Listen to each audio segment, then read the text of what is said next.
మన రాష్ట్రంలో ఏమైందో ఏమో మనోళ్ళకి. హైదరాబాద్ వాళ్ళు మీరు కరెక్ట్ గానే ఓట్లేసింది, మీరు నమ్మలేదు దొంగ కాంగ్రెస్ ను. కుకట్పల్లి వాళ్ళు అయితే అసలే నమ్మలేదు. 72,000 ఓట్ల మెజారిటీతో మీ ఎమ్మెల్యే గారికి 54% ఓట్లు ఇచ్చి రాష్ట్రంలోనే highest percentage votes, highest majority మా తమ్ముడు వివేకానంద్కి వస్తే 85,000, మీకు హైయెస్ట్ పర్సెంటేజ్ వచ్చింది. ఎప్పుడు కృష్ణన్న పంచాయతీ పెట్టుకుంటాడు నాతో, వివేక్ హైయెస్ట్ మెజారిటీ అంటే అరే పర్సెంటేజ్ చూడన్నా నువ్వు అంటాడు. పర్సెంటేజ్ నీకే వచ్చింది కృష్ణన్న, ఫస్ట్ క్లాస్ లో పాస్ అయినావు, కంగ్రాట్స్ నీకు మీ కార్యకర్తలకు. మనమేమో ఆ పని చేసినాం, ప్రజల మనసు గెలుచుకున్నాం. వీళ్ళేమో దొంగ కార్డులు పట్టుకొని గ్యారంటీ కార్డులను పట్టుకొని పాపం ఊర్లలో పోయి అందరు కొంపలు ముంచింది. నేను చెప్పిన ఆ రోజే కేసీఆర్ గారు ₹1,00,000 ఆడపిల్ల పెళ్లికిచ్చి 15 లక్షల మంది పేదింటి ఆడబిడ్డల పెళ్లిళ్లు కళ్యాణ లక్ష్మి షాదీ ముబారక్ పేరు మీద చేయిస్తే ఈ దొంగ కాంగ్రెస్ వాళ్ళు వచ్చి లక్ష్యం సరిపోతుంది, తులం బంగారం ఇస్తామన్నారు. నేను ఆ రోజే చెప్పిన, తిరిగి చెప్పిన. పెద్ద ఆయన కేసీఆర్ గారు కూడా చెప్పినారు, మోసపోతే గోసపడతారు, బాధపడతారు, మోసపోకండి, అది మంచి పార్టీ కాదు కాంగ్రెస్ పార్టీ అని. పెద్ద ఆయన కేసీఆర్ గారు పెద్ద మనిషి కాబట్టి మర్యాదగా చెప్పిండు. నేనేం చెప్పినా అంటే వీళ్ళు బంగారం ఇచ్చే బ్యాచ్ కాదు, పుస్తల తాడెత్తుకపోయే దొంగల బ్యాచ్, ఇది నమ్మకండి అని చెప్పిన నేను. కానీ కొంతమంది దురదృష్టవశాత్తు వాళ్ళు నమ్మడం జరిగింది. నమ్మిన పాపానికి ఈ రోజు ఎట్లా ఉందో పరిస్థితి మా ఆడకూతురులందరికీ రాష్ట్రంలో కనబడతానే ఉన్నది. ఇలా రియల్ ఎస్టేట్ రంగం ఎట్లా కుదేలైపోయింది అంటే నిన్నటికి నిన్న ఇందిరా పార్క్ దగ్గర ఆ సెంట్రింగ్ వర్కర్స్ ఉంటారు, హమాలీలు ఉంటారు, వారందరు సెంట్రింగ్ వర్కర్లు. వాళ్ళు పాపం ఎంతో కష్టపడి నిర్మాణ రంగంలో రాత్రనక పగలనక ఎండాకాలం లేదు వానకాలం లేదు పనిచేస్తూ ఉంటారు. వాళ్ళందరూ లక్షలాది మంది ఇలా లబోదిబోమని మొత్తుకుంటున్నారు. నిన్న కృష్ణారావు గారు, మా తలసాని శ్రీనివాస్ యాదవ్ గారు, మా గౌరవ ఎమ్మెల్యేలు 3-4 పోయి వాళ్ళకు ధైర్యం చెప్పొచ్చినారు. మళ్ళీ కేసీఆర్ గారు వస్తారు, మళ్ళీ నిర్మాణ రంగం పుంజుకుంటది, మీరెవరు భయపడకండి, మీ సమస్యలను కూడా మేం పరిష్కారం చేస్తామని చెప్పారు. వాళ్ళు ఇన్సూరెన్స్ లాంటి ఇంకా చిన్న కోరికలు కోరుతా ఉన్నారు. నేను సెంట్రింగ్ వర్కర్స్ కూడా చెప్తా ఉన్నా, అదేవిధంగా గృహ నిర్మాణ రంగంలో పనిచేసే ప్రతి కార్మికుడికి నేను చెప్తా ఉన్నా, మీకు మళ్ళీ అండగా ఉండేది ఈ గులాబీ జెండానే, తప్పకుండా మిమ్మల్ని కడుపులో పెట్టుకొని కాపాడుకుంటామనే మాట కూడా నేను విజ్ఞప్తి చేస్తా ఉన్నా. ఇక ఈ రోజు మనం ఈ కార్యక్రమం పెట్టుకోవడానికి ప్రధానంగా 2-3 కారణాలు ఉన్నాయి. ఒకటి, మీ అందరికీ తెలుసు, మన పార్టీ అధినాయకత్వం కేసీఆర్ గారి నాయకత్వంలో ఒక నిర్ణయం తీసుకున్నది. కొత్తగా సభ్యత్వ నమోదు కార్యక్రమం చేయాలి, కొత్తగా మళ్ళీ కమిటీలు వేసుకోవాలి. ఎందుకంటే మీ కుకట్పల్లిలో గతంలో 9 డివిజన్లు ఉండేది, ఇప్పుడు 15-16 డివిజన్లు అయినాయి. 15-16 మీ ఇప్పుడు 15 డివిజన్లు అయినాయి. మరి ఆ 15 డివిజన్లకి చాకుల్లాంటి యువ నాయకుల్ని, కొత్త తరాన్ని, కొత్త రక్తాన్ని బ్రహ్మాండంగా మళ్ళీ అధ్యక్షులుగా పెట్టుకొని కొత్త కమిటీలు వేసుకొని ముందుకు పోవాల్సిన అవసరం ఉన్నది. సభ్యత్వ నమోదు కార్యక్రమం జూన్ మాసంలో మనం ప్రారంభించుకోబోతా ఉన్నాం. నేను ఒక్క మాట మాత్రమే ఈ వేదిక ద్వారా ఇక్కడ ఉన్న నాయకులందరికీ చెప్తా ఉన్నా, మా మాజీ కార్పొరేటర్లందరికీ కూడా చెప్తా ఉన్నా, మాజీ కార్పొరేటర్లు నిజానికి కూకట్పల్లిలో చాలా అద్భుతంగా పనిచేసినారు. వారికి ఒకసారి గట్టిగా చప్పట్లు కొట్టాలని చెప్పి కూడా నేను కోరుతా ఉన్నా. పని చేయడంతో పాటుగా మీ ఎమ్మెల్యే గారు చెప్పినట్టు అధికారం పోయినా పార్టీని మారలేదు, పార్టీని వీడలేదు. మేయరు, డిప్యూటీ మేయర్ పోయినా మీ కార్పొరేటర్లు మాత్రం, కూకట్పల్లి కార్పొరేటర్లు గులాబీ జెండాను విడిచిపెట్టలేదు. గట్టిగా చప్పట్లు కొట్టాలి. వాళ్ళకి నిబద్ధత కలిగిన సైనికులుగా పనిచేసినారు. కానీ ఈసారి నేను చెప్తా ఉన్నా, మరి మళ్ళీ మనం గెలవాల్సిన అవసరం ఉంది, ప్రజల మన్ననలు పొందాల్సిన అవసరం ఉంది. అందుకే నేను అంటా ఉన్నా, ఈ 15 డివిజన్లు, కొత్త డివిజన్లు ఏవైతే అవుతున్నాయో 15కి 15లో ఎవరైతే ఎక్కువ ఉరుకుతారో, ఎవరైతే ప్రజల చుట్టూ తిరుగుతారో, నాయకుల చుట్టూ కాదు ప్రజల చుట్టూ తిరుగుతారో వాళ్ళకే టికెట్లు ఇచ్చే బాధ్యత నాది అనే మాట నేను విజ్ఞప్తి చేస్తా ఉన్నా. ఎవరైతే కార్పొరేటర్ గా పోటీ చేయాలనుకుంటున్నారో పరుగులు పెట్టండి, ప్రజల చుట్టూ తిరగండి. సమస్యలు కోకొల్లలుగా ఉన్నాయి, నీళ్లు వస్తలేవు, కరెంట్ చక్కగా లేదు, మళ్ళా వాటర్ ట్యాంకర్ మాఫియా మోపైంది.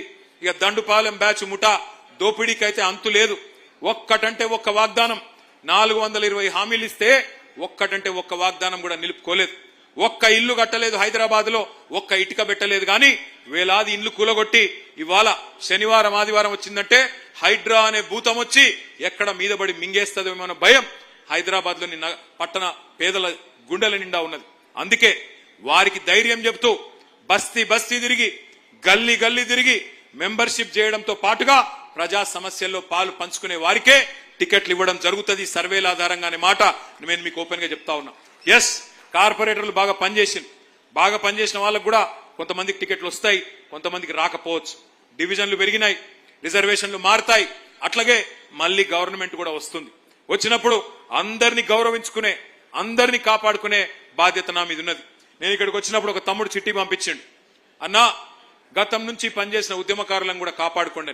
మీకు కూడా నేను మాటిస్తా ఉన్నా, 10 ఏళ్లు అభివృద్ధి అనే ఒక లక్ష్యం పెట్టుకుని ఒక తపస్సులాగా పనిచేసినాం. కానీ వచ్చే టర్మ్ లో పార్టీకి అండగా నిలబడ్డ ప్రతి కార్యకర్త, ఉద్యమ బిడ్డ కావచ్చు, కార్యకర్తగా ఉన్న వాళ్ళు కావచ్చు, కడుపులో పెట్టుకొని చూసుకునే బాధ్యత మాది. పదవుల రూపంలోనో పన్నుల రూపంలోనో మిమ్మల్ని కాపాడుకునే బాధ్యత మాది.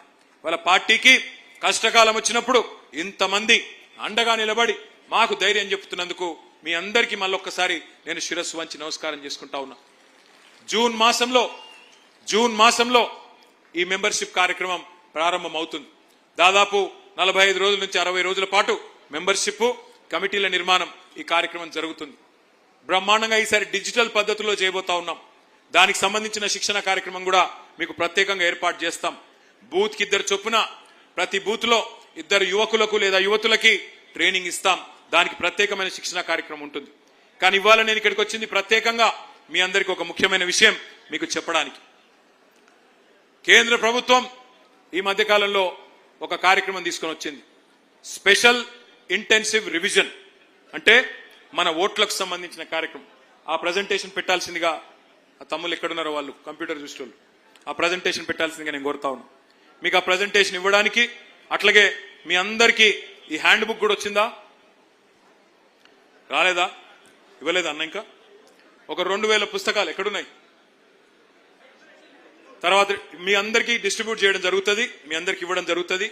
ఈ బూత్ లెవెల్ ఏజెంట్ల కోసం మీరు ఏం చేయాల్సి ఉంటుంది ఎస్ఐఆర్ కార్యక్రమంలో అని చెప్పి మీకోసం ఒక ప్రజెంటేషన్, ఆ ప్రజెంటేషన్ తర్వాత మీకు ఇది ప్రత్యేకంగా ఒక హ్యాండ్ బుక్ కూడా మీకోసం తయారు చేయడం జరిగింది, మీకు ఇవ్వడం కూడా జరుగుతుంది.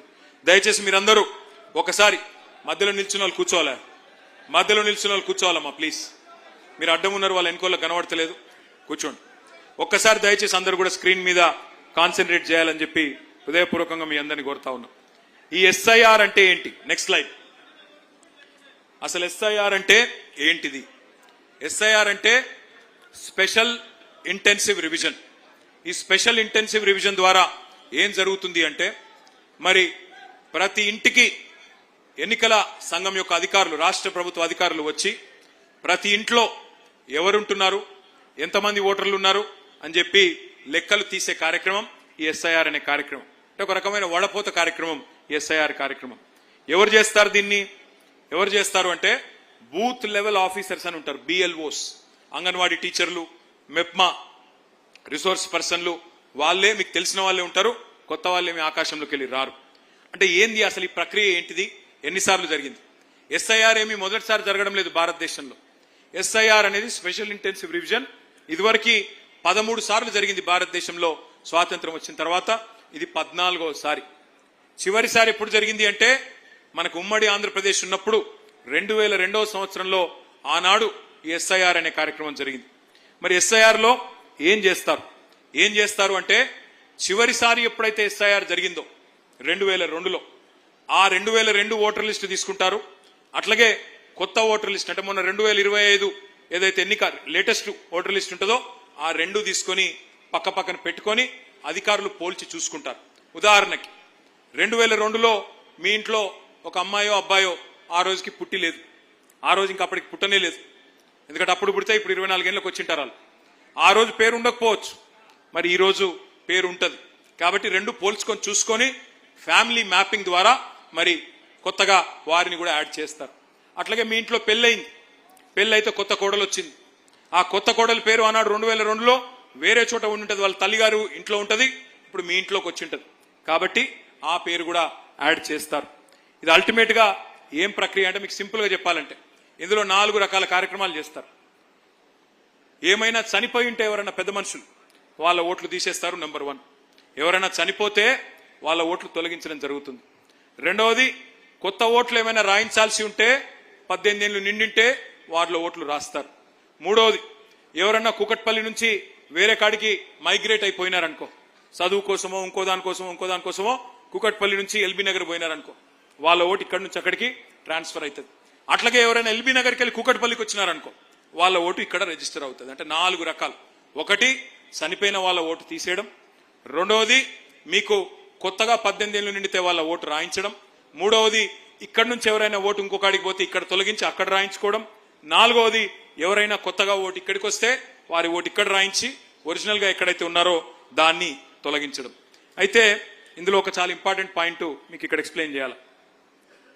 ప్రతి ఒక్కరు కూడా ఒక ఎన్యూమరేషన్ ఫారం నింపాల్సి ఉంటుంది. మీ గతంలో ఓటు ఉండొచ్చు. ఇప్పుడు కృష్ణారావు గారు ఉన్నారు.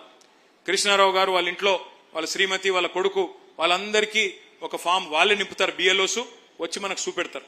అన్న ఇది మీరేనా, మీ అబ్బాయేనా అని అడుగుతారు. అవును అని చెప్పాలా, టిక్ చేస్తారు, ఒక ఫోటో తీసుకుంటారు, వెళ్ళిపోతారు. దీని ఎన్యూమరేషన్ ఫామ్ అని అంటారు. ఇక్కడ నెక్స్ట్ స్లైడ్. మొత్తం తెలంగాణలో ఇది చాలా ఇంపార్టెంట్ స్లైడ్, దయచేసి మీరు చూడాలి. ఈ రోజు ఈ నిమిషానికి 3.39 కోట్ల ఓట్లు ఉన్నాయి తెలంగాణలో అని ఎలక్షన్ కమిషన్ వెబ్సైట్ చెప్తా ఉన్నది. మొత్తం పోలింగ్ బూత్లు ఎన్ని